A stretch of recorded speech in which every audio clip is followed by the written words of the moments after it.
अनेक गौरवान्वित होइଥାଏ। यीशुଙ୍କ ମାଙ୍କ ବିଷୟରେ ଆମେ ବାକ୍ୟରେ ଅନେକ ବିଷୟ ପଢ଼ିଥାଉ କିନ୍ତୁ ତାଙ୍କ ପିତା ହୁଏତ ଅନେକ ସମୟରେ ଲୁପ୍ତ ହୋଇଯାଇଥାଏ। ଯୋସେଫ ଯିଏକି ଯୀଶୁଙ୍କର ଜୈବିକ ପିତା ନିଶ୍ଚିତ ଭାବରେ ପରମେଶ୍ୱର ଯେତେବେଳେ ନିଜର ପୁଅ ପାଇଁ ମା ଓ ବାପା ବାଛିଥିବେ ନିଶ୍ଚିତ ଭାବରେ ସେ ଚିନ୍ତା କରିଥିବେ ଯେ ମୋ ପୁଅ କାହା ଦ୍ୱାରା ପ୍ରତିପାଳିତ ହେବ।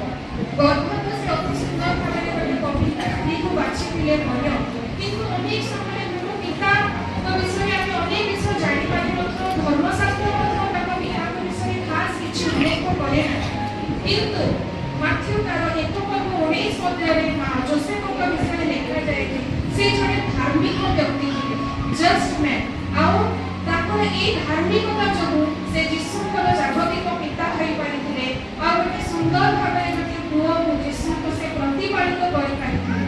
ବାକ୍ୟରେ ଏହା ମଧ୍ୟ ଲେଖାଯାଏ ଯେ ସେ ଯେତେବେଳେ ଜାଣିଲେ ଯେ ମରିୟମଙ୍କ ସହିତ ତାଙ୍କର ମରିୟମଙ୍କର ଗୋଟିଏ ପୁତ୍ର ହେବାକୁ ଯାଉଛି ଆଉ ସେ ବ୍ୟଭିଚାରର ଦୋଷ ନ କରି ସୁଦ୍ଧା ତାଙ୍କ ପୁତ୍ର ହେବାକୁ ଯାଉଛନ୍ତି ମା ହେବାକୁ ଯାଉଛନ୍ତି କିନ୍ତୁ ସେ ତାଙ୍କୁ ପରିତ୍ୟାଗ ହୁଏତ ସାମ୍ନାରେ କରିପାରିଥାନ୍ତେ କିନ୍ତୁ ସେ ଗୁପ୍ତ ଭାବରେ ତାଙ୍କୁ ପରିତ୍ୟାଗ କରିବେ ବୋଲି ଭାବିଲେ କିନ୍ତୁ ସେ ତାଙ୍କୁ ପରିତ୍ୟାଗ କରିଲେନି। ତାଙ୍କୁ ସେ ସମ୍ମାନିତ କରିଲେ ଆଉ ଯେତେବେଳେ ବାଧ୍ୟ ଦୂତ ତାଙ୍କୁ ବୁଝାଉଛନ୍ତି ଯେ ତୁମେ ତାଙ୍କୁ ଗ୍ରହଣ କର ସେ ଗୋଟିଏ ବାଧ୍ୟ ଲୋକ ହେଇଛନ୍ତି।